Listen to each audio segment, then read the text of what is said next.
The email arrived at 8:14 on a rainy Monday morning. It contained only one sentence. Please report to conference room 4 immediately. No explanation. No subject line. Just my manager's name beneath it. I knew something was wrong.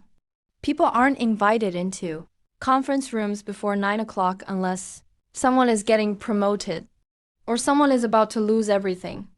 When I reached the glass meeting room, 3 people were already waiting. My department director, Marcus Halle, a woman from corporate compliance, and a man I'd never seen before with a laptop and a thick black folder sitting on the table. The folder had my name printed across the front. Claire Bennett. At that moment, I already knew who had done it. Brooke Lawson. For nearly 2 years, she'd been trying to convince everyone in the office that I didn't deserve my position. Not by working harder, not by becoming better, but by quietly trying to make me look worse. My name is Claire Bennett.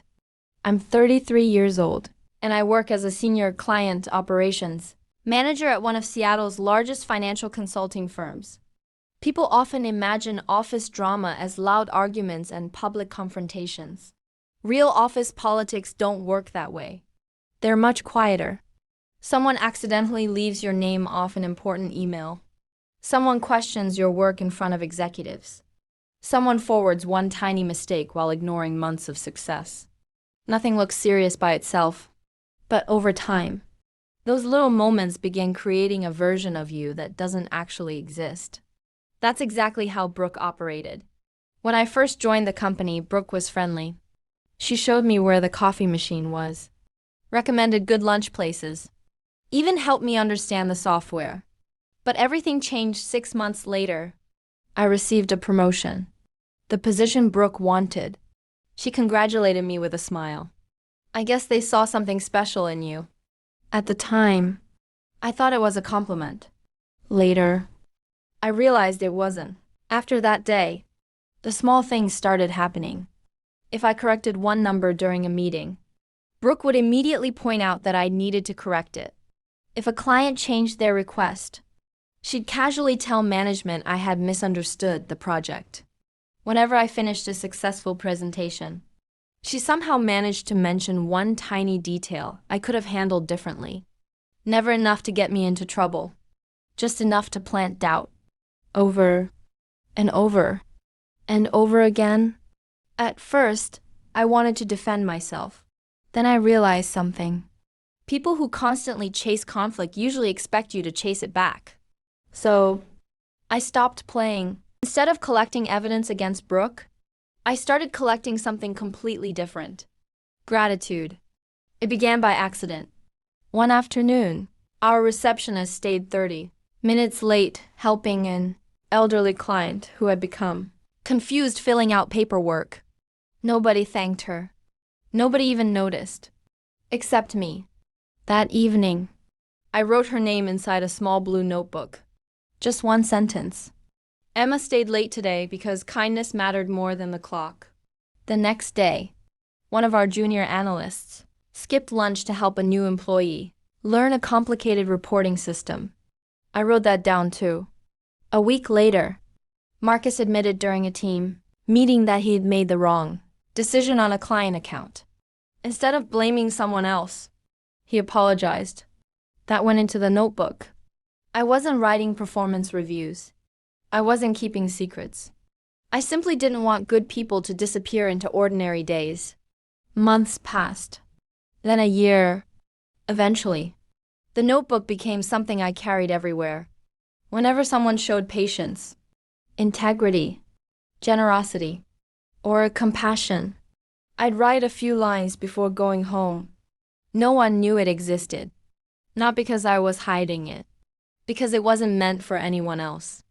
It reminded me that even difficult workplaces still contain decent people. There was only one strange thing about it. One name never appeared. Brooke Lawson. Not because I hated her. Not because I wanted revenge.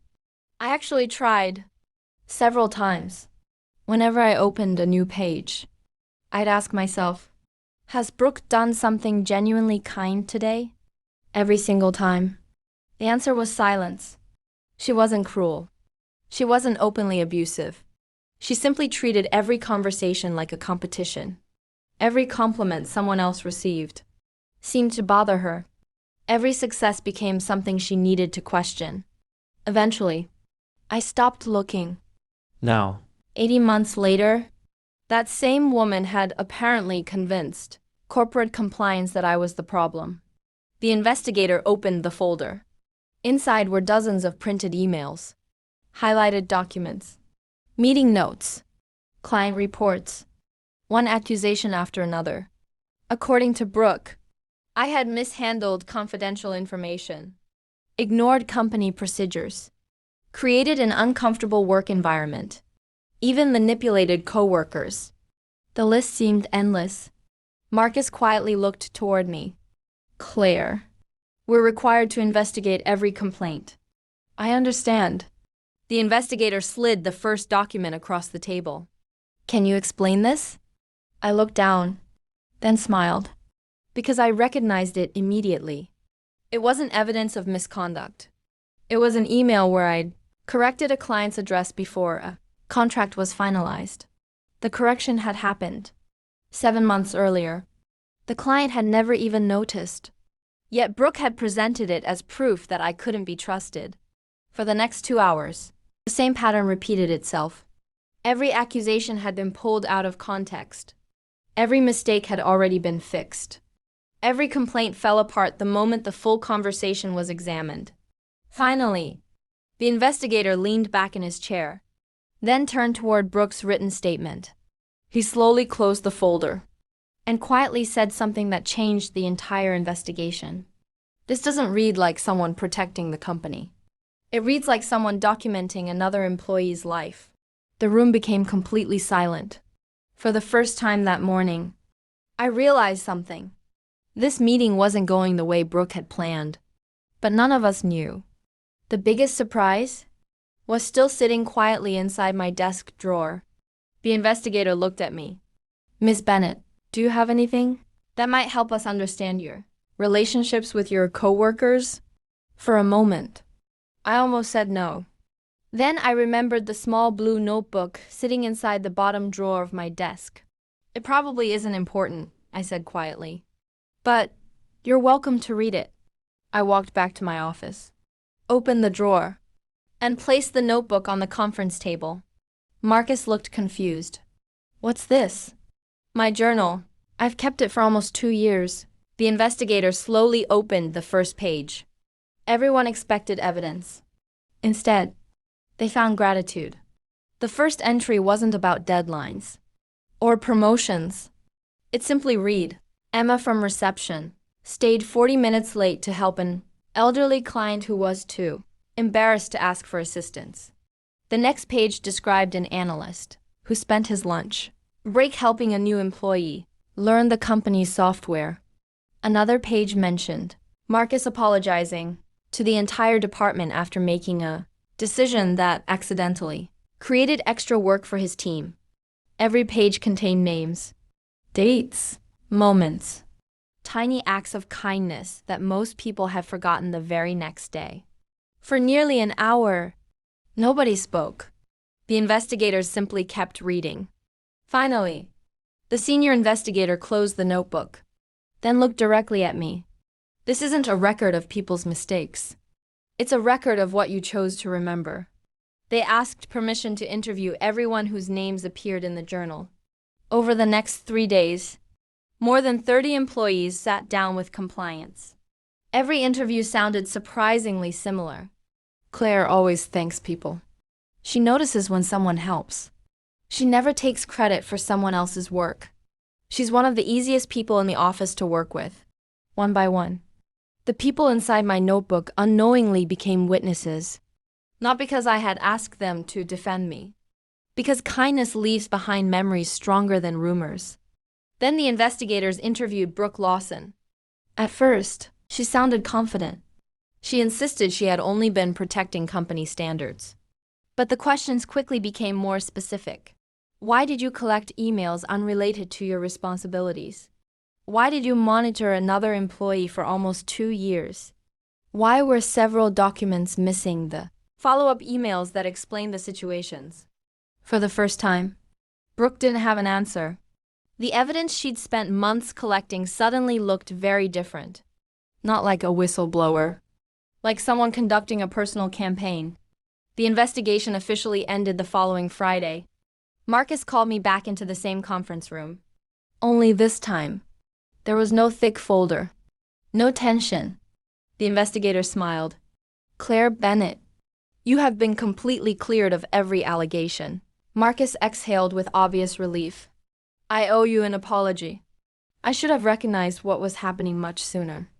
I smiled. We all miss things sometimes. He nodded quietly. Not anymore.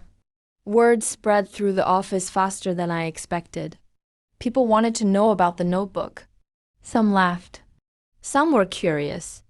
Others worried they might have been secretly evaluated. Instead of allowing rumors to grow, I sent one simple email to the entire department. Several people have asked about my notebook. It's nothing more than a personal journal where I write down moments of kindness that remind me why I enjoy working with good people. If anyone would rather not be mentioned, I'll gladly respect that. Thank you to everyone who makes difficult days a little easier. I clicked send, then waited. My inbox exploded. But not with complaints. With gratitude. One message read, I honestly thought nobody noticed the things I did around here. Another said, reading your email made my day. Even employees from other departments wrote asking how the idea started. Within a week, someone placed a small wooden box in the break room. A handwritten sign rested beside it. Anonymous appreciation notes. No one admitted who started it. Nobody needed to. Every Friday, the notes were posted on a bulletin board. Thank you for staying late. Thanks for helping me during my first week. I appreciate your patience. I couldn't have finished that project without you. The board filled faster every month. For the first time since I joined the company, people talked more about helping each other than competing with each other. Brooke watched everything from a distance. She became quieter, stopped interrupting meetings, stopped forwarding unnecessary emails. One afternoon, Marcus met with her privately. The conversation lasted almost 2 hours. No one knew exactly what was said. But a few days later, Brooke walked through the office carrying a cardboard box. She had resigned. As she reached the elevator, she paused beside my desk. For several seconds, neither of us spoke. Finally, she whispered, I spent so much time trying to prove you didn't deserve your success. I forgot to earn my own. I looked at her, not with anger, not with satisfaction, just honesty. I hope wherever you go next, you find something worth building instead. She gave a small nod, then quietly walked away. That was the last time I ever saw her. 6 months later, Marcus called everyone together for a company meeting. I have one final announcement. He smiled toward me. Please congratulate our new Director of Client Operations, Claire Bennett. The room erupted in applause. As I walked toward the front, I noticed something sitting on my new desk. A leather-bound notebook. Inside the cover someone had written, never stop noticing the good. There was no signature. There didn't need to be. That evening, before leaving the office, I placed my old blue notebook inside the bottom drawer of my new desk. Not because it had helped me survive an investigation, but because it reminded me of something far more important. People spend years collecting evidence that others are failing. Very few people collect proof that others are trying. And in the end, the story people believe about you usually isn't built by one dramatic moment.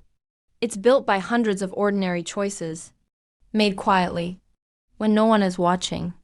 Sometimes the strongest way to protect your reputation isn't by fighting every rumor. It's by living so consistently that the truth learns to speak for itself.